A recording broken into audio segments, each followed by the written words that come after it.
वालों को मेरा सलाम। कठिनाई और परेशानी से बड़ा कोई शिक्षक नहीं होता। बेयर ग्रिल्स अपनी किताब मड स्वेट एंड टीयर्स में लिखते हैं कि ये बात मेरे जीवन पर एकदम सटीक बैठती है। मैं 21 साल का मस्ती में रहने वाला SAS का सैनिक था। जवानी, सेहत और गर्लफ्रेंड्स थी। फिर एक एक्सीडेंट ने मुझे पैरालिसिस तक पहुंचा दिया, मुझे डिप्रेस्ड और हताश बना दिया। बेयर ग्रिल्स कहते हैं, मैंने अपने डर और कमियों का सामना किया, 4 लेसन सीखे जिनकी मदद से मैं न केवल डिप्रेशन से बाहर निकला बल्कि जीवन में मैंने कभी पीछे मुड़कर नहीं देखा।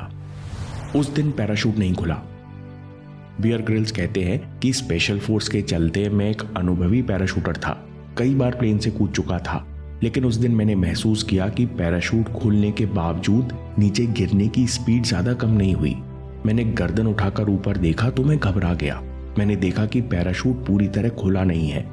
बेयर ग्रिल्स कहते हैं कि मैं हड़बड़ाकर पैराशूट के रिपकॉर्ड खींचने लगा जिससे पैराशूट पूरा खुल जाए, पर इस हड़बड़ाहट के चलते मैं धरती के बहुत पास आ गया।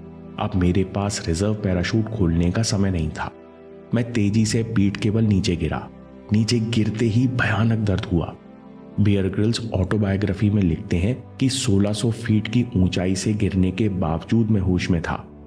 मैं दर्द में पड़े इंतजार कर रहा था कि साथी जंपर्स मुझे बचाने आते ही होंगे। बेयर ग्रिल्स कहते हैं, मैं वहीं पड़े रो रहा था क्योंकि मैं अंदर ही अंदर जानता था कि बहुत बड़ा नुकसान हो गया है। बेयर ग्रिल्स कहते हैं, अफ्रीका में इलाज शुरू हुआ। फिर मैं जैसे तैसे अपने देश इंग्लैंड पहुंचा।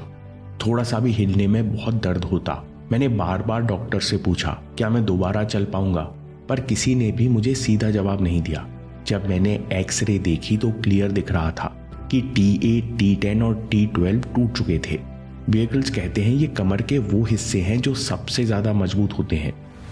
गहरा सदमा और डरावने सपने। चोट सच में बहुत गंभीर थी। हॉस्पिटल में पड़े पड़े मुझे लगता था कि शायद अब मैं कभी नहीं चल पाऊंगा। इस बात का सदमा इतना गहरा था कि मैं रात में 2 या 3 बार जागता। शरीर पसीने से तरबतर होता, मेरी सांस फूल जाती क्योंकि मैं एक ही डरावना सपना हर रात देखता कि मैं ऊंचाई से नीचे गिर रहा हूं और कुछ भी मेरे कंट्रोल में नहीं है। मुझे बार बार बहुत पछतावा होता। जब मन ठीक नहीं होता तब शरीर भी स्वस्थ नहीं होता। बेयर ग्रिल्स कहते हैं, मेरे साथ भी यही हुआ। 2 महीने निकल गए, मेरी सेहत में कोई सुधार नहीं हुआ। उल्टा दर्द बिगड़ता जा रहा था और मेरा शरीर अकड़ता जा रहा था। बेयर कहते हैं कि जो लोग मुझे आज जानते हैं वो सोचते हैं कि मैंने बड़ी पॉजिटिविटी और हिम्मत के साथ उस समय का सामना किया होगा। बेयर ग्रिल्स कहते हैं, लेकिन सच इसके उलट है। मैं 21 साल का नौजवान बहुत डरा हुआ था क्योंकि मुझे पता नहीं था कि मेरे भविष्य का क्या होगा। मुझे लगता था मेरे सारे सपने सब खत्म हो गए हैं।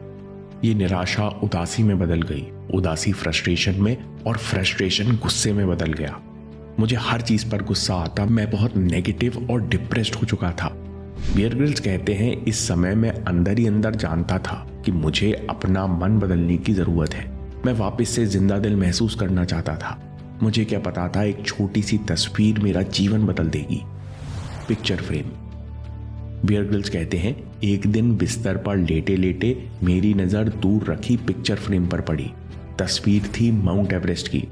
बचपन से मेरा और पिताजी का सपना था माउंट एवरेस्ट चढ़ना। फ्रेम पर चढ़ी धूल देखकर मुझे लगा कि मेरे सपनों और जीवन पर धूल चढ़ गई है।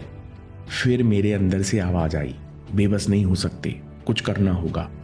बेयर ग्रिल्स कहते हैं, जब कोई नहीं देख रहा था तब मैंने हिम्मत की और बैसाखी के सहारे खड़ा होकर ऊंचाई पर टंगी तस्वीर उठाई और उस पर से धूल साफ की। बेयर ग्रिल्स कहते हैं, उस दिन मैंने सोचा मुझे इस निराशा से बाहर निकलने के लिए कुछ उम्मीद चाहिए। कैसे मिलेगी ये उम्मीद? यही सोचते सोचते मैं सो गया। Lesson 1, all is well. जो आप सोचते सोचते सोते हो उसका जवाब आपको अंतर मन की अनंत गहराई से मिलता है। बेयर ग्रिल्स कहते हैं, अगले दिन अचानक ही मुझे दादी माँ की बात याद आई। दादी बहुत स्पिरिचुअल और जुझारू महिला थी। दादी अक्सर मुझसे कहा करती, छोटे बेयर, जो हो रहा है बहुत अच्छा हो रहा है, ऑल इज वेल। ये इंसान है जो शिकायत करता है, खुद को दुखी करता है। दादी कहती, छोटे बेयर, जब भी मुसीबत आए तो हमेशा खुद को याद दिलाओ, सब कुछ उसकी मर्जी से होता है, इसलिए कभी कुछ गलत नहीं हो सकता। बेयर ग्रिल्स कहते हैं, उस पल मैंने उन शब्दों के सच को महसूस किया। मुझे लगा कि किसी अनजान शक्ति ने मुझे संभाल रखा है। इस जीवन में क्या होगा, क्या मैं चल पाऊंगा, क्या स्पेशल फोर्स में काम कर पाऊंगा, अब मुझे इसकी चिंता करने की कोई जरूरत नहीं। उस पल में इतनी शक्ति थी कि मुझे महसूस हुआ कि किसी ने चिंता का बोझ मेरे कंधों से उठा लिया है। चिंता कम हुई तो उसके बाद धीरे धीरे निराशा और उदासी के बादल भी छट गए। मन स्वस्थ हुआ तो शरीर भी ठीक होने लगा। खुद से वादा। बियर ग्रिल्स कहते हैं कि इस घटना के बाद अचानक सुधार होने लगा। एक्सरे में देखा हड्डियों के जुड़ने की स्पीड में काफी तेजी आई है। मैंने उस दिन ऑल इज वेल की ताकत को रियलाइज किया। तभी खुद से वादा किया कि अब मैं किसी चीज के लिए दुखी नहीं होऊंगा। खुद को चिंता करने से पहले बोलूंगा all is well. Bear Grylls कहते हैं उस दिन के बाद से आज तक मैं यही करते आ रहा हूँ। बियर ग्रिल्स कहते हैं अब मैं सामान्य महसूस करने लगा। एक दिन मैं बैठे बैठे सोच रहा था कि जो हो गया सो हो गया। अब जीवन में कुछ साहसिक काम करना है। मैं कुछ बड़ा करना चाहता हूँ। लेसन 2, महान लक्ष्य। निराशा से निकलने के लिए कुछ बड़ा करने के लिए तत्पर रहो। मैं यही सोच रहा था कि मेरी नजर सामने एवरेस्ट की तस्वीर पर गई। अनायास ही मैंने उसे उठा लिया। बियर ग्रिल्स कहते हैं मैं तस्वीर को देखकर जोर से बोला, जैसे ही मैं ठीक होऊंगा वैसे ही एवरेस्ट चढ़ूंगा। और उस दिन मैंने खुद से दूसरा वादा किया, अपनी पूरी जिंदगी बिना किसी डर और संदेह के जीऊंगा। लेसन 3, जीवन हर हाल में अनमोल गिफ्ट है। बियर ग्रिल्स कहते हैं जब मैं बताता कि मैं ठीक होकर एवरेस्ट चढ़ने वाला हूं तो लोग मेरी बात को इग्नोर कर देते, लेकिन अब मेरे पास सपना था। मुझे जल्दी से ठीक होकर एवरेस्ट चढ़ना था। बियर ग्रिल्स कहते हैं मैं मानता हूं कि लाइफ बहुत टफ है। कभी अन्याय होता है, कभी आपसे गलती भी होती है, लेकिन इसके बावजूद जीवन अनमोल गिफ्ट है। जब आप सपने को जीवित रखते हो, अपने ऊपर विश्वास करते हो, तब ये जिंदगी आपका साथ देने लगती है। आपको अंदर से खुशी महसूस होती है। तब आपको एहसास होता है कि जीवन कितना भी कठिन क्यों ना हो, सपनों का पीछा किया जाए तो ये एक गिफ्ट है। रिकवरी में तेजी। बियर ग्रिल्स कहते हैं एक्सीडेंट के तीसरे महीने के बाद दर्द कम होना शुरू हो गया। 8 महीने बाद मैं हॉस्पिटल सेंटर छोड़ने के लायक हो गया। 1 साल में पूरी तरह ठीक होने के बाद मैं वापस SAS आ गया, लेकिन डॉक्टरों ने कहा कि मैं मिलिट्री लोड के साथ कूद नहीं सकता, पीठ टूटने का खतरा है। इसलिए मैं SAS में सर्वाइवल ट्रेनिंग सिखाने लगा। लेकिन मैं अंदर ही अंदर जानता था कि SAS में मेरा कोई भविष्य नहीं है, इसलिए मैंने नौकरी छोड़ दी। लोग पूछते हैं बेयर, तुमने इतना सब कैसे हासिल किया, इसका क्या सीक्रेट है?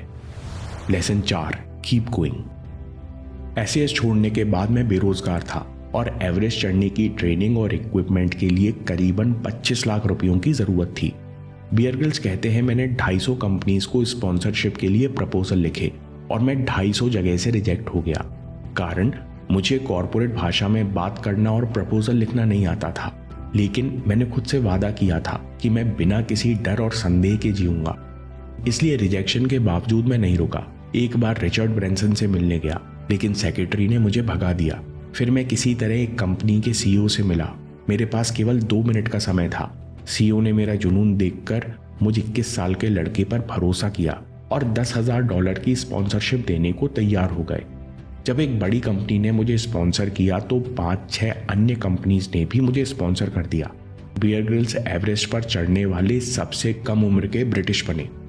बियर ग्रिल्स कहते हैं कि एवरेस्ट की यात्रा बहुत कठिन रही। 2 बार मेरी जान जाते जाते बची। 4 साथी जीवित नहीं रहे, लेकिन इस यात्रा के बाद मेरा इन 4 लेसन्स पर विश्वास पक्का हो गया। मैं लोगों से इसी बारे में बातें करने लगा और लोग मुझे अपनी कंपनीज के सेमिनार में बुलाने लगे। होते होते मैं कुछ डॉक्यूमेंट्रीज में आया। फिर एक दिन हमने मैन वर्सेस वाइल्ड का पायलट एपिसोड बनाया। बियर ग्रिल्स कहते हैं जो मैंने डिप्रेशन में सीखा था उसकी बदौलत मैंने जीवन में कभी पीछे मुड़ के नहीं देखा। समरी, जो आप सोचते सोचते सो जाते हो उसका जवाब आपको अंतर्मन की अनंत गहराई से मिलता है। बियर ग्रिल्स को भी मिला। Lesson 1, all is well. जो कुछ हो रहा है बहुत अच्छा हो रहा है। जब सब कुछ उसकी मर्जी से होता है तो कभी कुछ गलत हो नहीं सकता। बियर ग्रिल्स कहते हैं मैंने इन शब्दों के सच को अपने अंदर महसूस किया और खुद से वादा किया कि अब मैं किसी चीज के लिए दुखी नहीं होऊंगा। खुद को चिंता करने से पहले बोलूंगा all is well. Lesson number 2, महान लक्ष्य। कुछ बड़ा करने के लिए तत्पर रहो। बियर ग्रिल्स कहते हैं मुश्किल से बाहर निकलने के लिए कुछ और बड़ा करने को तत्पर रहो। बियर ग्रिल्स ने खुद से दूसरा वादा किया, अपनी पूरी जिंदगी बिना किसी डर और संदेह के जीऊंगा। लेसन नंबर 3, जीवन अनमोल गिफ्ट है। क्योंकि जब आप अपने सपने को जीवित रखते हो, अपने ऊपर विश्वास करते हो, आपको अंदर से खुशी महसूस होती है, तब आपको एहसास होता है कि ये जीवन कितना भी कठिन क्यों ना हो, सपनों का पीछा किया जाए तो जीवन अनमोल गिफ्ट है। Lesson number 4, keep going. बिना किसी डर और संदेह के जीना मतलब निरंतर आगे बढ़ते जाना, और बियर ग्रिल्स ने जीवन में आखिर तक यही किया। दोस्तों,